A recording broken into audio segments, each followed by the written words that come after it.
Nagpakita ng dokumento ang kampo ni Manila Vice Mayor Isko Moreno at running mate nito na si dating Presidente Joseph Estrada na nagpapatunay umano na si Manila Mayor Alfredo Lim ang nasa likod ng pag-aresto kay Moreno sa isang pabinggo noong Pebrero. Mariin naman itong itinanggi ni Mayor Lim. May news to go si Tina Panganiban Perez. Hamunin ko kayo lahat. Hindi sa away. Pag napatunayan ninyo na nag-utos ako kay Colonel Layog para arrestin kayo, magre-resign ako. Ngayon! Ito ang naghahamong tugon noon ni re-electionist Manila Mayor Alfredo Lim sa hinala ni dating Pangulong Joseph Estrada na si Lim ang nagpaaresto sa katandem niyang si re-electionist Vice Mayor Isko Moreno sa isang pabinggo nitong Pebrero. Nagpakita ang kampo ni Estrada at Moreno ng umano'y mga pruweba. Sa dokumentong itong sulat kamay raw ni Lim at nakapetsang January 26, nakasaad ang utos na ipakalat ang impormasyong sugal ang bingo at dapat itong tapatan ng nararapat na aksyon.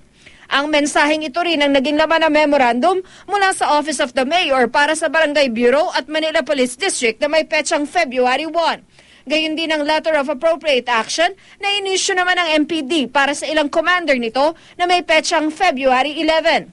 5 araw matapos inisyu ang liham sa mga MPD commander, inaresto si Moreno. Bagamat wala namang partikular na utos kaugnay sa vice-alkalde sa mga dokumento. I've been a mayor for 70 years of San Juan. And those policemen will never attempt anything unless it is the order of the mayor or the chief MP. So this goes to show that it's the mayor who ordered because it's handwritten. Priority. Hinahamon po namin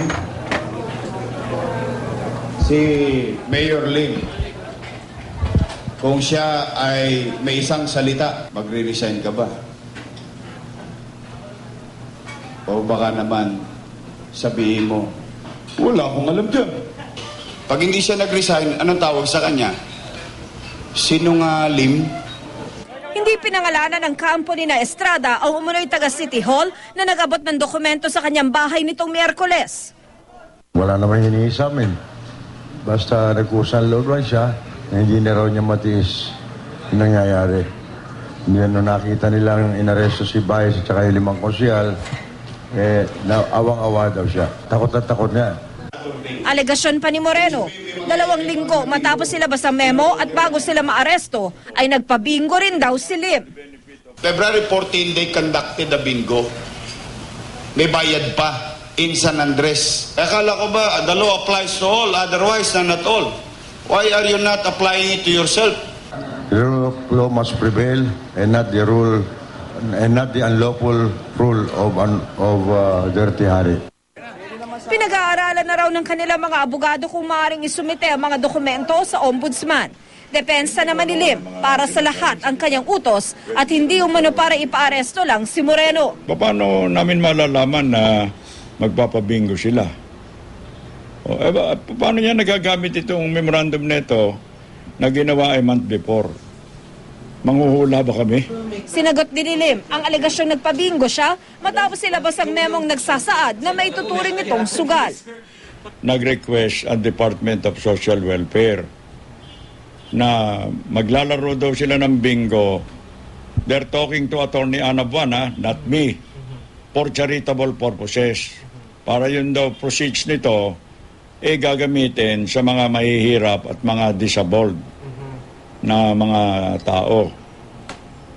At meron daw silang authorization sa PAGCOR. I stand by my word. Doon ba sa memorandum may nakalagay doon na to arrest Isko Moreno pag naglaro ng bingo? Meron ba? I don't think so. Kung meron, yan, magre-resign ako ngayon din. Tina Panganiban Perez, GMA News.